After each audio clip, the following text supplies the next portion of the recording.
everyone. I'm so delighted to have this conversation today with Sharlene Gandhi, a reporter at Courier Media focusing on small business owners, entrepreneurs, previous freelance climate, food, and business journalist. She has written for the Stanford Social Innovation Review, Dazed, gal-dem, and a lot more. She actually just got her first full-time job in journalism after a while working as a consultant and then also being a freelance journalist on the side. Talks about a lot of the hard realities about the journalism industry that not a lot of people want to talk about, but it is a really fun interview and she has amazing advice for everybody. If you're interested in journalism or not, this is a really, really good conversation. So without further ado, here's Sharlene. Amazing. So I'm very excited to be here with Sharlene Gandhi. Did I pronounce this right? You did, yeah. A reporter at Courier Media. And we are going to ask you some questions about your journey so far as a journalist. So, Sharlene, welcome. Tell us where you're from, where you're at in the middle of this pandemic, and what is it that you do? Cool. Well, thank you so much, firstly, for having me, Isabel. I'm super excited to be here and to chat with you. But yeah, so as Isabel's just said, my name's Sharlene Gandhi. I am a reporter at Courier.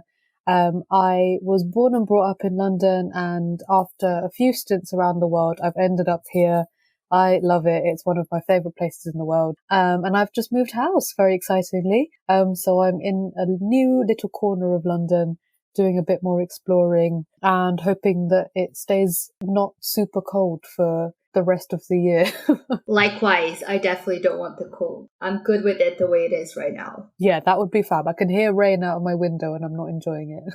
And Sharlene, tell us what has been the worst job experience you've ever had. Sure. So this is really interesting because probably my previous job was part of the reason that I am not at that job anymore.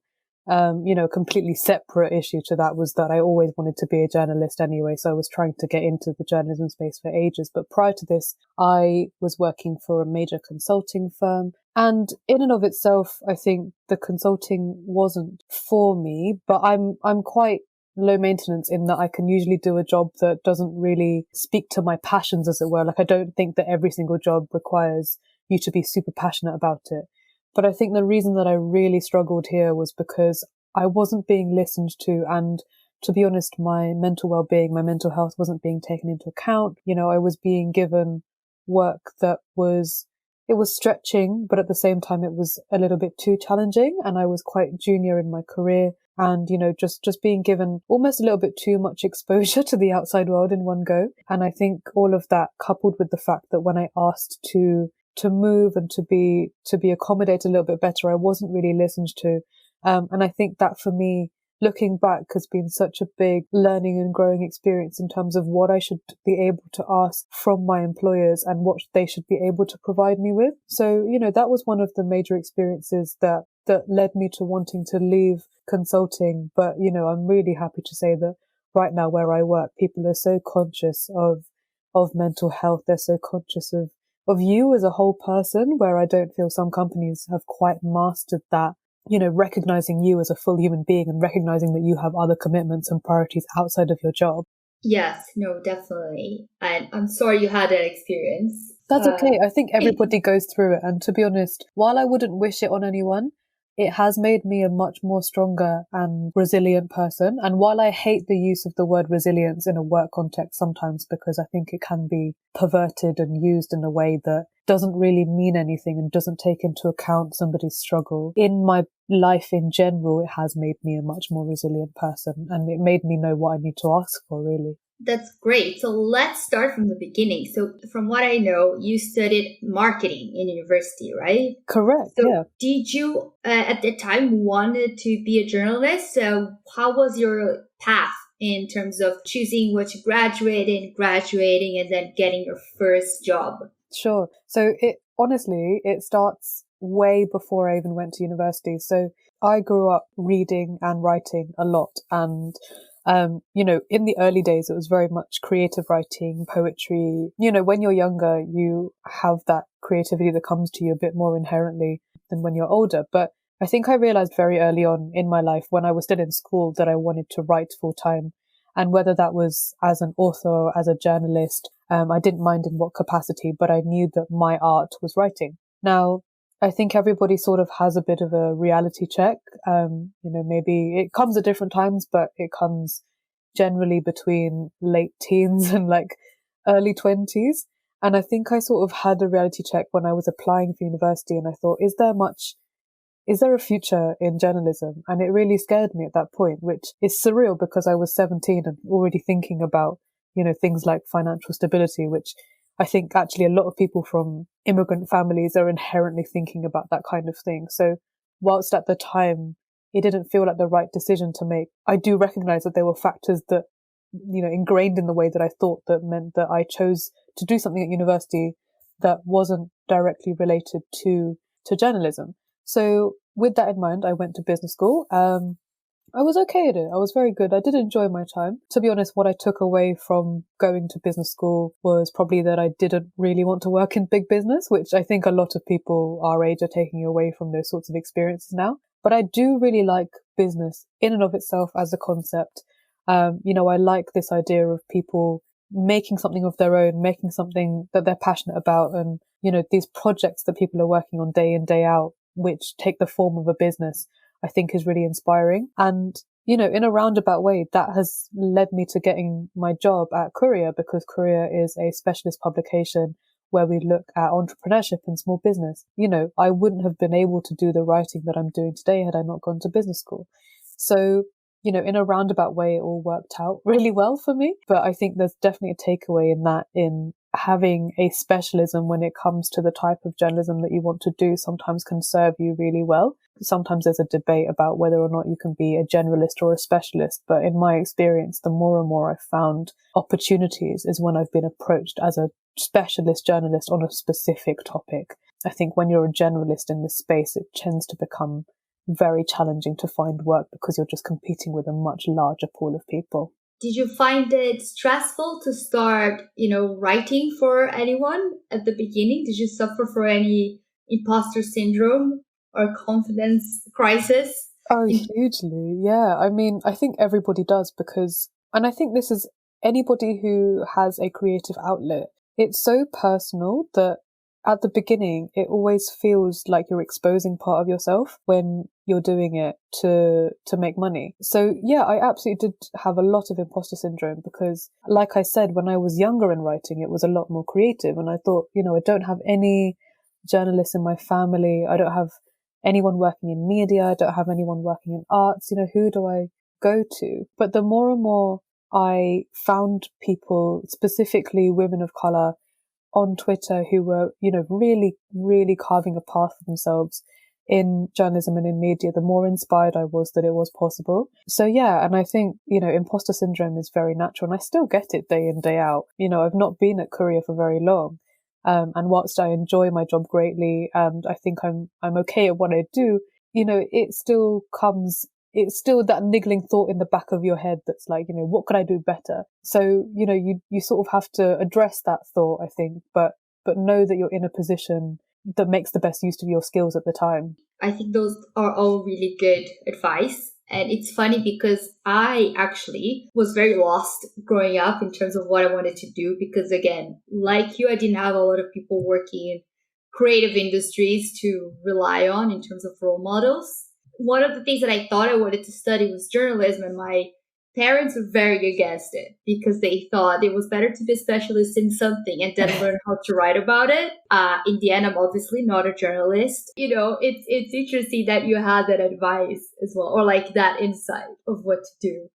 But I think it's also really cool to understand that you were able to go from, working as a consultant and, going into marketing and so on, and jump into being a journalist. Mm-hmm. So I think it would be super useful. Like, we have a lot of writers and freelance writers in our community. So I think it would be cool if you could give us any tips of how you started to do the shift. Where did you know where to apply? If you knew how to do that, how to pitch, any advice you could give. I think that would be super interesting because you've written for a lot of like great places like Dazed and gal-dem and so on? I think the first piece of advice that I would give is to be realistic with what that market is looking like at the moment. It's extremely challenging, and I think more and more every day you're seeing that pool of freelance writers grow every single day, and all of them are trying to forge relationships with editors, and you've got hundreds of people applying for single jobs. So it's something that I have that reminds me every single day. Literally, I have a reminder on my phone every single day that at 9 a.m. it comes up and it says, work smarter, not harder.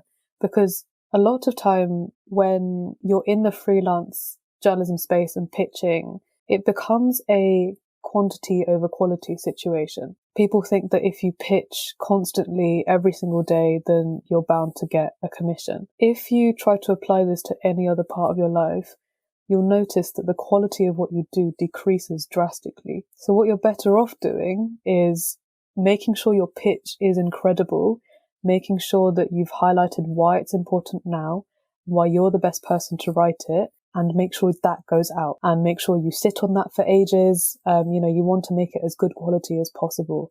And that is really how you get your foot in the door, is making sure those two questions are answered. Why now and why you? Because naturally, a lot of these places also have staff editorial teams, and we are unfortunately seeing a lot of issues with freelancers at the moment, particularly pitching ideas and those ideas being handed back to staffers, which is a big loophole in the industry, but something that really needs to be addressed. But when you address that question of why am I the best person to write this, that helps mitigate that problem. So that's sort of piece of advice number one. The other piece of advice, especially for those of us who, like me, had a full-time job and were looking to transition, is you've got to put the hours in, unfortunately. It's not an easy slog. I don't shy away from talking about how I made the switch, which was quite literally, I did my 9 to 5. I then took some time away from my laptop. I would have dinner, sit with my family and friends, and then from about 9 p.m. onwards, I'd be back on my laptop, this time with a freelance journalist hat on. And I'd stay there until about midnight, or, sometimes 1:30 in the morning. And that was made a lot easier with lockdown, to be honest, because, I wasn't having to get up in the morning and commute and do all that good stuff. But you do have to put the hours in. The other thing with putting the hours in is that it really shows that you're ambitious and that you're committed. Don't shy away from it. And if you're passionate, I think sometimes that just comes inherently. And again, this is something that I see with a lot of writers. Your writing will just come, regardless of the time of day.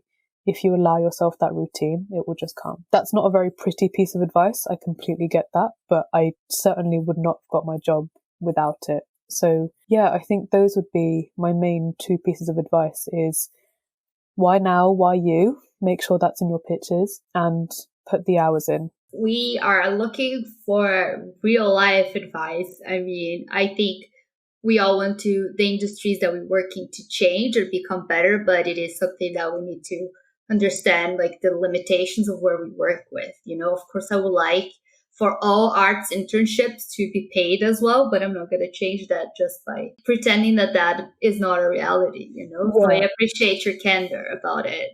Yeah, definitely. And I think more and more we actually need to have some of these more difficult conversations rather, of, when you are working full time and you're not really willing to give up that stable income to go completely freelance, that's okay. That's not for everybody. It certainly isn't and was never for me. I freelanced on the side because I couldn't hack the thought of sometimes not having any income month on month if nobody accepted my pitches. That was too risky for me. It goes back to what I was saying earlier about coming from an immigrant family and sort of financial stability being really well ingrained into my psyche, almost a bit too ingrained. So I couldn't give that job up, but that meant that I had to find the hours somewhere else to do my writing. Yeah, if you do feel like giving up your full-time job isn't for you, that's completely fine. And I just want people to know that that's okay. And it's just about finding those pockets of free time somewhere else to do what you love. Did you ever have to write for free, or did you ever decide to write for free for portfolio building or anything of that sort? Yeah, I think a lot of people, to be honest, start off writing for free. So I'd say my first ever big publication at the beginning of my freelance career was probably August 2018. Now, I wasn't paid for the first time until May 2019. So I did a lot of free work. Looking back, I don't advocate for it because it's a lot of labor and I wouldn't advise doing a lot of it. I'd probably say, do one piece a month or do what your schedule allows you to do if it's free labor and if it's volunteering. And it's a difficult decision to make because like I say, I was in the very privileged position of also being in full-time employment at the time, so I didn't necessarily need the extra cash. So again, it's not a viable option for everybody, which is completely fine. But that, just to give you an indication, I was probably writing free of charge for about 9 months. But looking back, it's definitely not something that I advocate for. And, that's part of the problem with journalism today and why it's full of a certain class of people, is that a lot of these places that you write for aren't able to compensate, or if there's an internship on offer, it's either they pay you expenses only if you're lucky, or anything or nothing at all. And that means a lot of the time that people of a certain social class who are able to be supported financially by their parents are the ones who end up in journalism, and we see the problems that we see today with the media. And so I completely and totally get that writing for free isn't a viable option for everybody. What I would say though is if you do choose to write for free, know when to stop, because once I got my first paid piece of writing in May 2019, I then didn't accept anything for free after that because it was a massive sum of money. I didn't even know that you could get paid that much for writing. But after that, I thought, why am I bothering doing this for free when actually I could get paid for it? So it's certainly a delicate balance, and it's one that you have to find your own comfort with, I think. I have never been a journalist, so I have no idea how things operate, in all honesty, although I am obsessed with journalists. But, I think I still have this romanticized idea of what it's like. It's hard if you're from the outside to really understand what's expecting you inside, but I'm sure there are some good parts of it as well. Oh, definitely. And I want to talk about all of it, but before that, I just want to go back just a little bit, and I want to know, how was your experience and that volunteer program in Burkina Faso, and how did you end up there? Oh God, it was like one of the best experiences I've ever had. So how I ended up there was that about 3 or 4 years ago, the UK government used to run what was called the International Citizen Service Programme, which is ICS, which I believe they've since stopped. But essentially what it was, in a nutshell, was that they'd send young people to partner nations to do a 10 or 12 week volunteering placement. You'd be paired with a local organisation, completely grassroots organisations, and you'd also have an in-country volunteer counterpart. So, you'd do lots of your learning from them.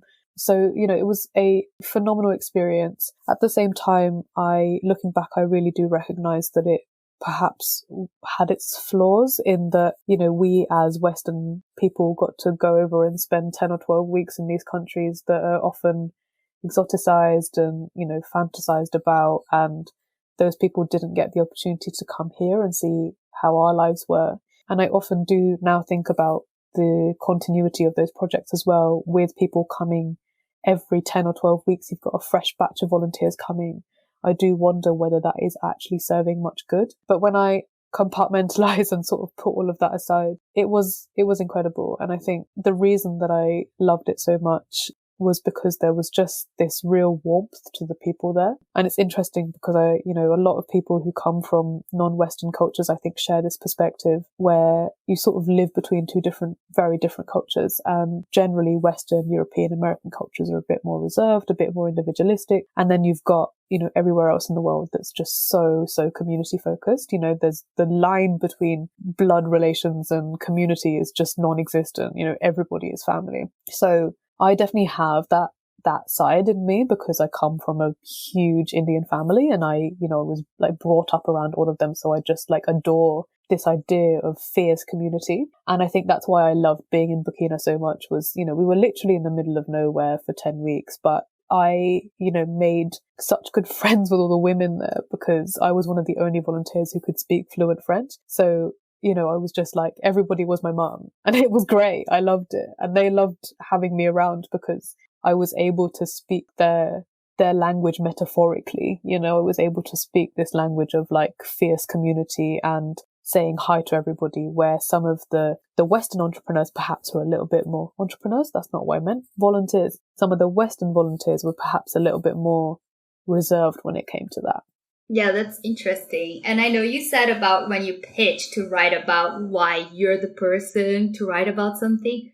Was your, this mixed identity of being, brought in the UK but having this Indian heritage ever something that you rely on? Or, used to differentiate yourself? Or is that like, did your background ever impact or inform your decisions of what you wanted to write? And yeah, that's a great question. And I think yes and no. So I'll answer the no first, actually. The no, because this is a personal choice. But I didn't really write very much from a personal standpoint when I was trying to build my writing portfolio. It was purely a choice that I made that I wanted all of my journalism to be objective. I obviously, right at the beginning, did a few personal essays, but as I was getting paid more and more, I tried to steer away from doing some of those opinion and personal and identity-based pieces. Why I think it still did impact was because of my language skills. And I think this is something that I would say to anybody who's from, a background where they live in one country and have parents from another. Use your language skills to your advantage if you have them, because they are not only rare in this economy, but especially in journalism, when you have access to entire pockets of places that most of your team might not have access to, is amazing. I have done interviews in French, I've done interviews in Hindi, I've done interviews in Gujarati, which is a regional language in India, and I want to continue doing that as much as possible. So it's a really underappreciated skill when it comes to journalism, but if I had advice for people who have a multilingual background, it would be that. I love that advice. I can't even understand how you speak so many languages. It sounds like a lot, but I promise most Indian languages, I say two, but they all sound very similar. So, anybody who's from South Asia will know this, but most of them, especially sort of northwest India and Pakistan and Bangladesh, once you pick up one, you can kind of sort of understand the rest. So, I could half say I understand Urdu, for example. I probably don't, but, it's similar enough to the other two that I probably could. And I did French at university, so that's my cheat into there. Okay, we are going to test you at the end. Surprise oral test. No, I'm kidding. I was not prepared for this. Well, I can test you, but I won't know if you're saying, the correct answers. Because I don't speak Urdu or Hindi, so I think you're safe. Thank you. I was like starting to sweat there a little bit. Basically, I want to go back now and talk about Courier and how was it? Did you know anyone there? Did you just apply for your job? And you started around 3 months ago. So you started in the middle of the pandemic. Yeah. Not just as a journalist, but as a reporter. So how has it been, the process of being onboarded on a company now and being a reporter, which is something that you usually go more or less on the field for and doing everything from your own home? Yeah, it's really interesting. So I'll answer the first question first, which is how did I get into Courier? So I saw the reporter job and I probably saw it in May when it first got posted. And I looked at it and I thought, wow, what a great job, but there's no way I'm going to get that. So I actually didn't apply for it. And then the post sort of stayed up and I was like, why is this still up? A role like this, at a company like this, why has it not been filled yet? And genuinely, Isabel, I woke up on a Saturday morning and I thought, screw it, I'll just put an application in. It will take 2 hours. It's weird that it hasn't been filled yet, so let's just give it a go. Now, by this point, I had been applying for jobs for over a year. So it comes back to what I was saying with pitches, where I had to be a bit more deliberate with the jobs that I was applying for, because if I had gone for literally every single reporter job that came my way, the quality of my applications would have been horrific. So by taking some time away and being a bit more deliberate about the jobs that I wanted to apply for, the quality of my applications was slightly better as well. So yeah, I saw this job, was really worried about why it wasn't filled yet, and put my application in on a Saturday. Danny Jacopelli, who's my boss and the editorial director at Courier, gave me a call maybe 4 or 5 days later. And he reminded me, I'd actually forgotten about this. He reminded me that when I was 17, I emailed him for an internship at the place that he used to work at, which was Monocle. I had completely forgotten about that. So part of the reason that he called me was because he remembered my name from 8 years ago. How phenomenal is that? So I would, again, sorry, I'm going to slip a tip in here, but network. And I know sometimes that's a dirty word and doesn't really mean anything. So I would add to that, network intentionally. Know what you want from people, know what you want to ask from people, and you'll get it. I think, it might take 8 years like it took for me, but here we are. Yeah, Danny gave me a call on the Thursday. I had my second interview perhaps the week after, and then within 2 weeks I was offered the job. So pretty crazy. But I think there was something about the pandemic that for a lot of people, especially when we all started working from home, really heightened this sense of being in careers that they didn't want to be in. I was already in that space pre-lockdown because I was in a job where I felt like they didn't really care about my well-being. So I was already very ready to leave. I'd already been applying for jobs. And so for me, the process of transitioning didn't really feel that difficult. It felt like it needed to happen. And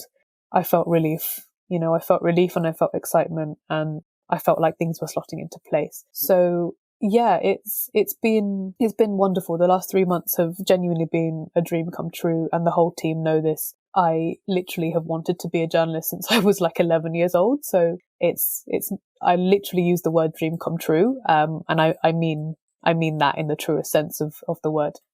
Because it doesn't feel like I'm working every day. Actually, I take that back. Work always feels like work, but it's not as draining as it is when you're doing something that you genuinely love doing. And yeah, to your second question of reporting during a lockdown, it's difficult. It's not easy.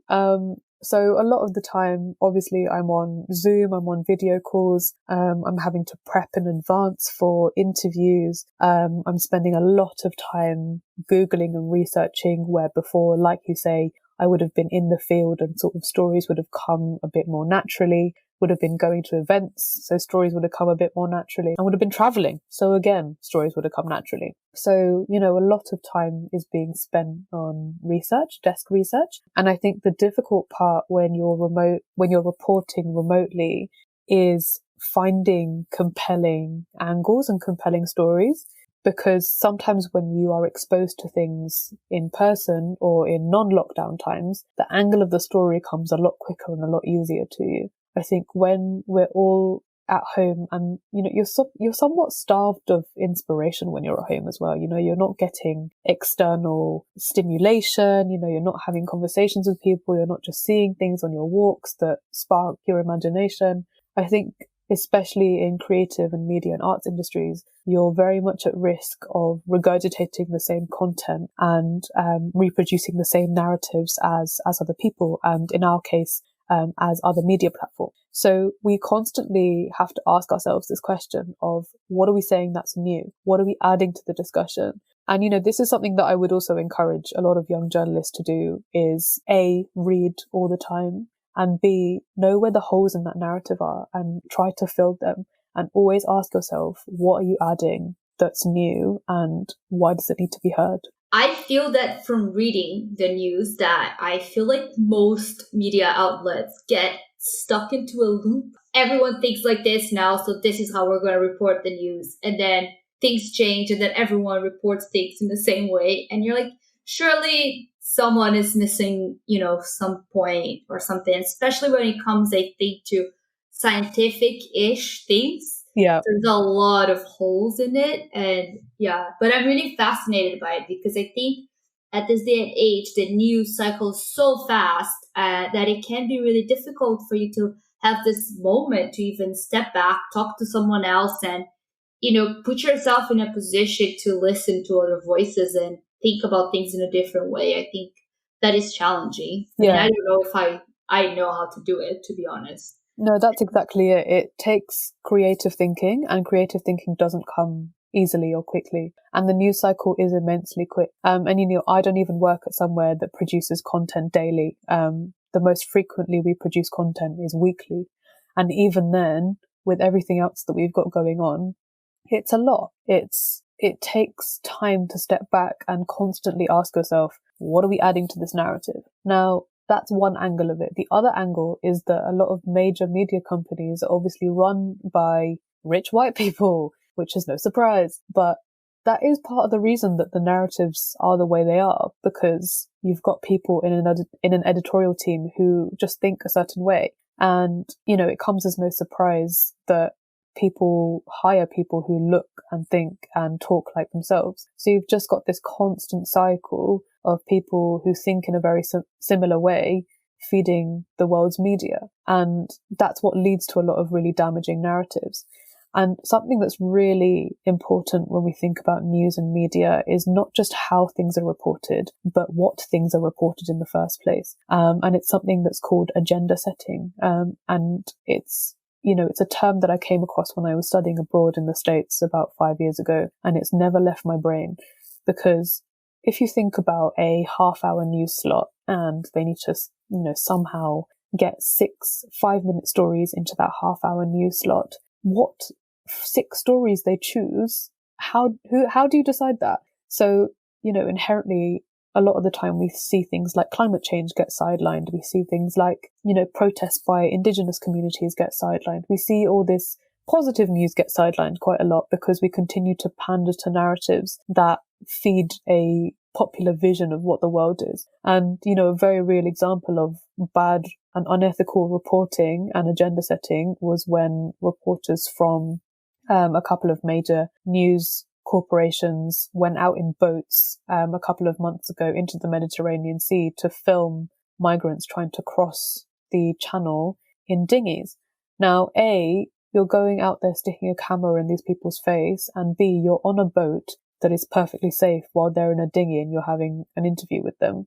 It's just all levels of wrong. But for that to be authorized and allowed in the first place, to a lot of us, just seems wacky. So, it is a lot about what gets airtime as well that is really important, and I think we need to pay a bit more attention to the stories that we choose to tell.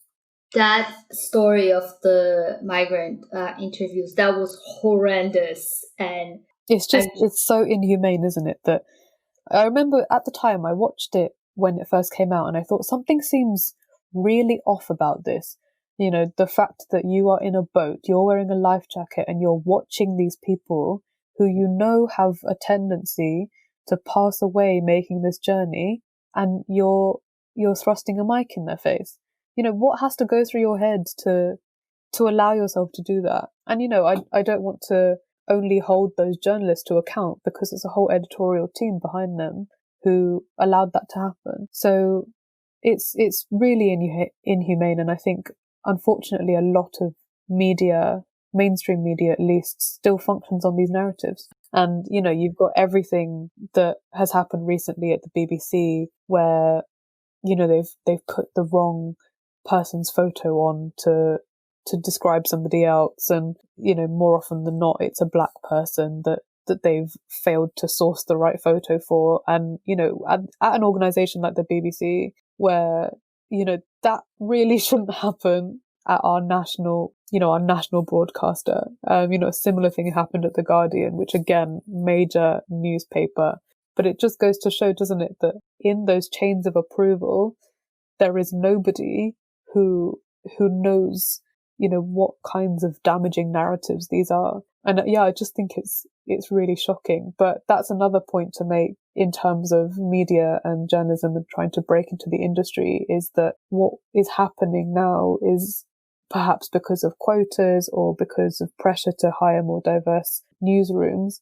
Maybe perhaps more women and more people of colour are getting access to newsrooms.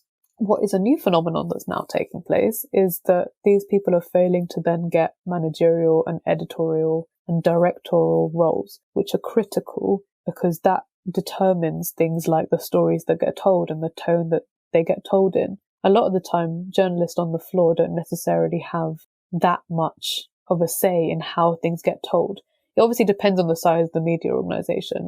For example, if you work for, a small specialist publication, you're probably more likely to have a say as a reporter.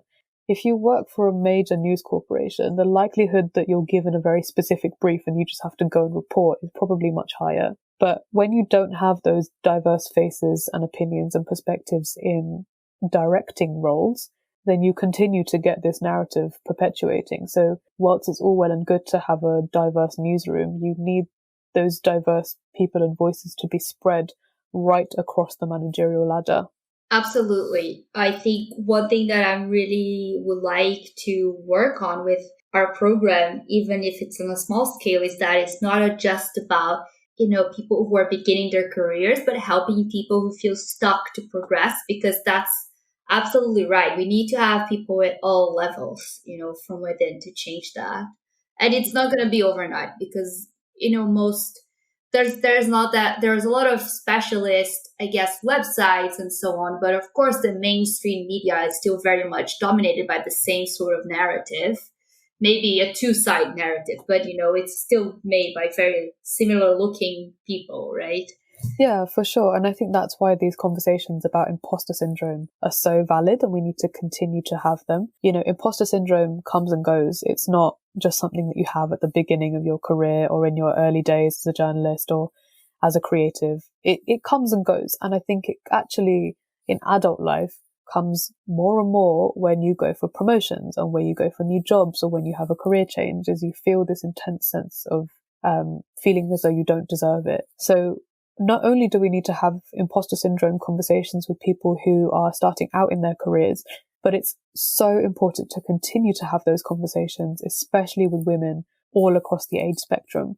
Because, whilst on one hand, yes, there is a lack of diversity when it comes to people of colour and Black people and Indigenous voices in media, we also don't see very many women at the top. So that's part of the issue, is because a lot of women don't feel like they have the experience and the authority to apply for these jobs in the first place, when actually they do. They just don't feel as though they've done enough. They feel as though they need to go above and beyond, but they've hit all the criteria, when actually men are more likely to apply for a job when they've met, like 7 out of 10 pieces of criteria, which is so interesting, but just shows the way that women are conditioned a lot of the time. It's, absolutely needs to continue to be at the forefront of conversations about career development with women. Absolutely. And I think your case is one of those. You at first almost didn't apply for the position you're in. And I love the fact that you had emailed someone when you were super young. It's funny because we spoke to someone else recently, another one of our mentors who's a journalist in fashion and beauty. And she started working, like interning, when she was 14, maybe. Of course, it was all unpaid, but she would go when she was in high school and go talk to journalists and ask for an internship. And they would say, well, when you're in university, And then a few years later, that actually worked because someone remembered that she was that young kid working and gave her her first shot. So I think, you should always try to network intentionally, as you said, and really make those connections if you're interested. Definitely. And I think, this might sound really wishy-washy, but to be honest, it's probably the reason I've got this job. I think passion and ambition are spotted by other people who are passionate and ambitious. And I think when it comes to things like journalism, you don't go into it because you're doing it for the money. You don't go into it because you're unsure. You go into it because you want that to be your day in, day out, I took a pay cut to be in this job and I couldn't be happier, because to me, my daily satisfaction was much more important than, arbitrarily saving up to buy a house in London, because that's impossible anyway, but that's another story. But, when you are genuinely passionate and when you are genuinely ambitious, it's just an emotional state that that translates really well to other ambitious people. And I think you shouldn't shy away from talking about your passions or your emotions or just how much you want to do something, because, if in 10 years time I was an editor of something or other and somebody said to me, I have wanted to be a journalist like since I was in a nappy, I have been writing for 20 years and I'm only 25, something like that, I'd be like, yeah, I want this person on board, because this is literally what they want to like sleep, breathe and eat. It's incredible to see that kind of drive in somebody. And I think I see that a lot in younger journalists who are coming up at the moment. I see a lot of drive to make change in the industry, which is really cool and really inspiring. And I wish I could have been part of that little club, 3 or 4 years ago. But yeah, I think the more and more passionate you are, the more likely you're able to get ahead, to be honest. I love that. And I totally agree. I would have loved to be that person with that sort of focus when I was young, as opposed to, have 1,200 interests and have no idea what I was going to do with my life and just freak out and go, try to buy beer when I was 16 instead of thinking about my future. So maybe I shouldn't say that out loud. But no, yeah. It's I feel like everyone has such like different like experiences of growing up. And I think, I say all of this now as though like, I didn't always think I was going to get a journalism job. Genuinely, when I was in my last consulting role, I had made my peace with the fact that I was just going to be in this like crappy role for maybe like the next 10 years, save up lots and then do my big move.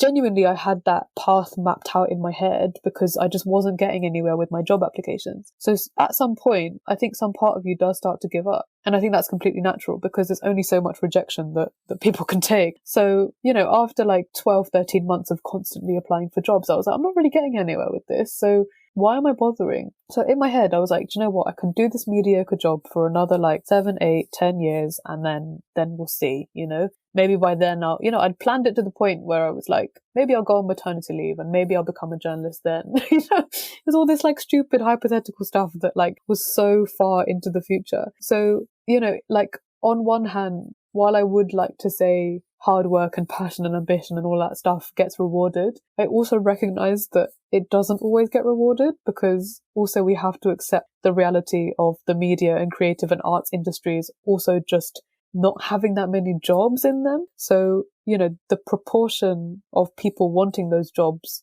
to the jobs that are actually available is like skewing more and more every day, especially in the industries that we're all in. So it's a really, really difficult balance to strike. So, on one hand, yes, work hard and work smart and be ambitious and be passionate, but also don't beat yourself up because it's a hard world out there and there's a lot of factors that you can't control. And, in the context of media, we only have to look at how many people are constantly being made redundant in quite major publishing houses. So there is only so much you can control. And part of, I think, for me, outside of the context of my professional life, just being able to manage my mental health and well-being generally has been recognizing that I cannot control everything in my life. There are just things that happen to me and they will just happen and I will have to accept them and sit with them and let them pass. And I think sometimes that needs to be applied to professional context as well. You can only try so hard for stuff if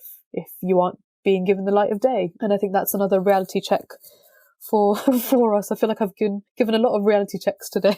That's good though. I think we need to, if anyone is listening to this, to figure out what is their path in journalists. So I feel like it's good if they have different voices and experiences to rely on, because potentially some of them will have similar struggles and will know. And we tend to think that all of our struggles are just us, whereas it could be something with, at the moment, if you want to work in events like I used to, not the best time to get a job. Yeah, exactly. Let's be honest. If anyone wants to get into the music industry right now, potentially not the best moment either. Not saying it's impossible, just like, well, could be other things that you could do right now that might be easier for you to get in if this is your first attempt. So yeah, for sure. Yeah, pick your industry wisely. But yeah, it's a difficult time for our industries, definitely.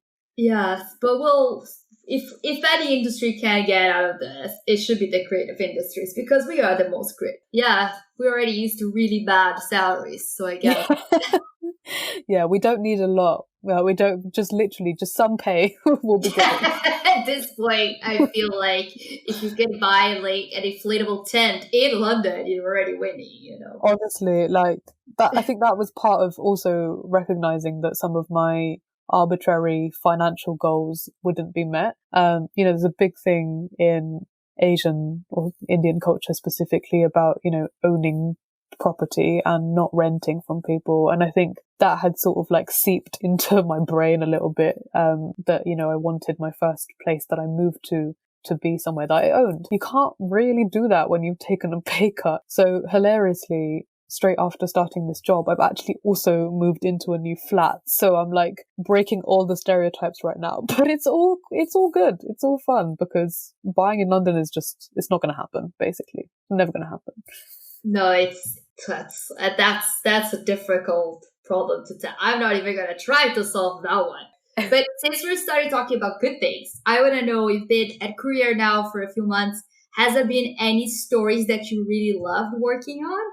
Oh, good question. Do you know what? Today, funnily enough, today was actually one of my like best reporting days. I probably, if it's okay, won't go into the detail of what the stories were, but I'll keep it quite high level. Today was one of my best reporting days because I just spent the whole day chatting to people who had founded carbon negative businesses. Now, in a nutshell, probably is obvious what a carbon negative business is, but it's a business that actively not only doesn't have carbon emissions at all, but actively somehow sucks additional carbon dioxide out of the atmosphere.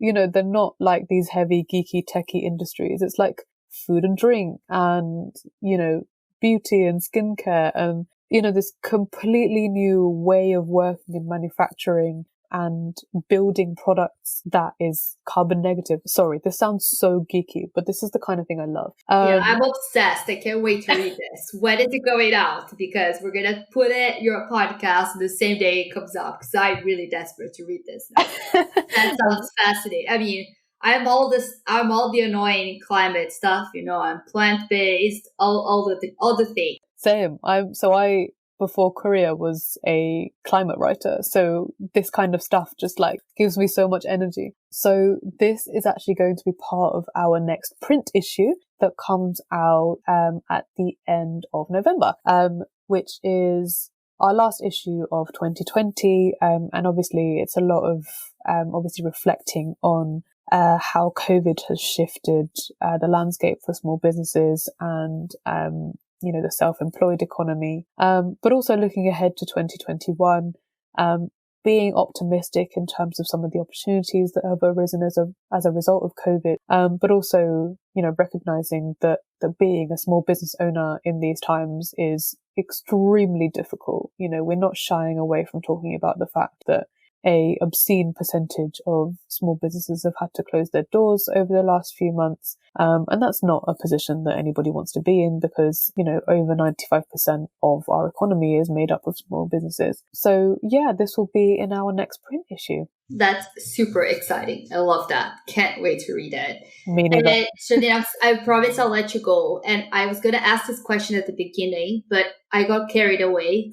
Great focusing skills here, but I want to know, what is your routine more or less like working with Courier? So do you have meetings with editors? Do you decide the issues together? How is the day-to-day more or less? I know things change working in a smaller print like that. Yeah, sure. Firstly, I will preface by saying that no 2 days are the same. Everything moves at such a pace that a lot of it is sort of, you wake up in the morning and you think you have your day set in front of you.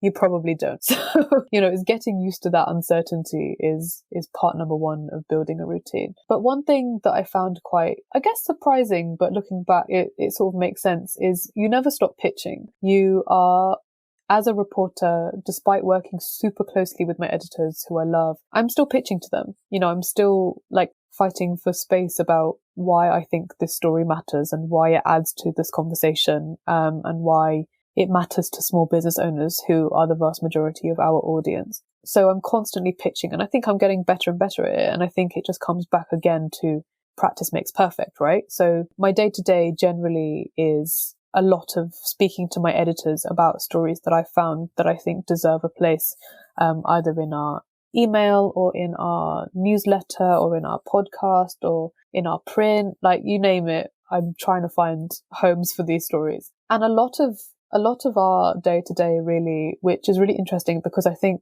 people sometimes have this perception of journalism that it's a lot of writing and that's most of what you do. And interestingly, it's probably about 10 to 15% of what I spend my time on is actually writing.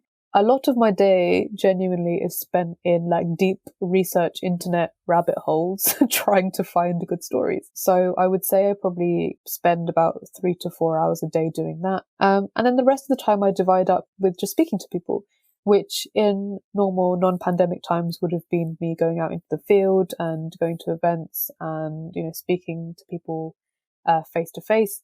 But in these times is obviously Zoom calls. So usually I'll have sort of anywhere between 1 and 4 interviews a day. Hilariously, my last one today was somebody who was actually literally down the road from me. What are the chances? My God. Yeah, I could have walked over to his house and done the interview, but yeah, we just chose to laugh it off and carry on. Yeah, that's generally what the day looks like. It's a lot of pitching, a lot of researching, and a lot of interviewing and chatting to people. And I think for me, being an extrovert and being able to talk freely, generally quite freely, has been quite invaluable in that setting. And Isabel, you know this as being interviewed by me. It's just a chat, and it's really nice to just get to know what someone's doing. It's their passion project, and I just love it. I get so much energy from talking to people about what they love. Yes, I'm the same. And I was just going to mention our interview that when you interviewed me, we spent 30 minutes talking about what you actually wanted to say. And then at the other hour talking about Indian food. So, I also get carried away quite easily talking to people because I love hearing other stories, and we're going to be here forever. We are. It's very easy. And I think for me, it's always been about meeting somebody on the other side of the phone call who's like you, willing to have these fantastic conversations that just go on complete and total tangents. I connect with people most that are like that because it's just the most like fruitful, nourishing conversation to me when you can just go down any sort of like major rabbit hole and just have a chat about something that's completely unrelated to where you started, which is probably exactly what we're doing right now. Yes, precisely. But that's why it makes it so great. At least, So, you're doing a great job. Thank you so much. I feel like maybe I should have been a journalist in the end, you see. I think you would make a great journalist. I think you've asked very good questions.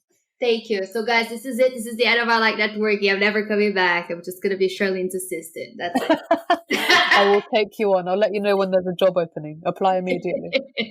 Sharlene, before I finally let you go, I promise I'm going to let you go.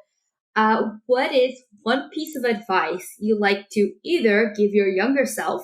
So this can be personal, or if you don't want it to be personal, something that you would say to anyone starting out or trying to transition to a career in journalism. Can I do both? Yes, please. Cool. I think to my younger self, I would say, remember to have a good time. I've talked about this a couple of times, but sometimes there are a lot of expectations for women of colour, girls in immigrant families. And those expectations, to be honest, don't even necessarily always come from elders in your family or your parents or anything. In my case, it was just me. I'd, led myself to believe that I had to work super hard and come out on top and, not allow myself breaks and rest. And obviously, eventually that leads to burnout. So, I make it a point now to sort of, radically have a bit of fun every so often. It's still ingrained in me to work hard. But now I know how to play hard too, which is, I think, a real skill that people need to develop in this hustle economy. And I think to other young people starting out in journalism, alongside everything that I've said already in terms of tips, I would say read widely, read passionately, read works that have been translated from other languages, read not just media from the country that you're in or the country that you're from. Read outside of your bounds. Carve time out for reading. You can never read too much. Every single piece of knowledge that you acquire from reading is only going to enhance your capacity to be a good journalist. And yeah, I just read. It's as simple as that. Read.